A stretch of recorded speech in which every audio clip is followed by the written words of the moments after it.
Okay so alright guys, আমরা কিন্তু এখন চলে এসেছি রোজ ভোজে এবং এসে কিন্তু এখান থেকে যে আইটেমটা নিয়েছি বাসন্তী পোলাও, দেখতে পাচ্ছ এখানে কোনো কিন্তু সুন্দরী ভোগ বা আতপ চাল ইউজ করা হয়নি, এখানে কিন্তু অরিজিনাল গোবিন্দভোগ রাইসটা ইউজ করা হয়েছে।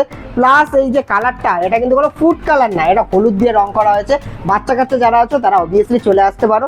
এবার আমি একটু বাসন্তী পোলাওটা খেয়ে দেখি, স্মেলটা তো বেশ ভালোই বেরোচ্ছে অরিজিনাল গোবিন্দভোগ চালে। চলো একটু খেয়ে দেখা যাক। বাসন্তী পোলাওটা তোমরা অনেক জায়গায় খেয়েছো কিরকম হয়, মিষ্টি হয়, ঠিক আছে, অনেক জায়গায় কি হয় একটু নুন কম হয়, পুরোপুরি পারফেক্ট ব্যালেন্স হয় না। এখানটার পোলাও পারফেক্ট ব্যালেন্স হয়েছে, ঠিক আছে। এই দেখো কাজুদা, তোমাকেই বলছি কাজুদা, এই দেখো এখানে কাজু বাদাম দিয়েছে, কিশমিশ দিয়েছে।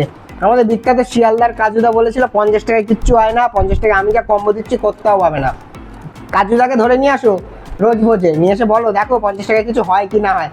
শুধু এর সাথে পোলাও না, পোলাওয়ের সাথে কি দিয়েছে দেখো, দেখতে পাচ্ছ চিকেন কষা, ঠিক আছে, 2 পিস। এই দেখো এই একটা পিস, সঙ্গে এই এক পিস, ঠিক আছে, 2 পিস কিন্তু লাল লাল ঝাল ঝাল। চলো একটু খেয়ে রাখা যাক।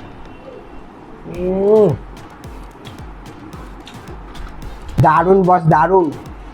প্লাস প্রচুর একটু স্পাইসি আছে, ঠিক আছে, মানে অরিজিনাল বাসন্তী পোলাওয়ের সাথে একটু ঝাল ঝালছে চিকেন কষা না হলে হয় না। আর শেষ পাতে যত ঝাল লাগবে তাতে যদি মুখ মিষ্টি করার জন্য এখানে আমড়ার চাটনি আছে। হ্যাঁ, মানে এক কথায় বলতে গেলে জাস্ট অসাধারণ। 50 টাকার ফ্রায়েড রাইস, 2 পিস চিকেন কষা, সাথে থাকছে কিন্তু আমড়ার চাটনি, মাত্র 50 টাকায়। অবভিয়াসলি তোমরা এখানে এসে কিন্তু খেয়ে দেখতে পারো। এই জায়গাটা কোথায় তোমাদেরকে একটুখানি বলে দিচ্ছি, দত্তপুকুর রেল স্টেশনে আসবে, এসে ওখান থেকে সোজা চলে আসবে আমন্ত্রণ মোড়। আমন্ত্রণ মোড়ের পাশে কিন্তু আছে এসবিআই এটিএম।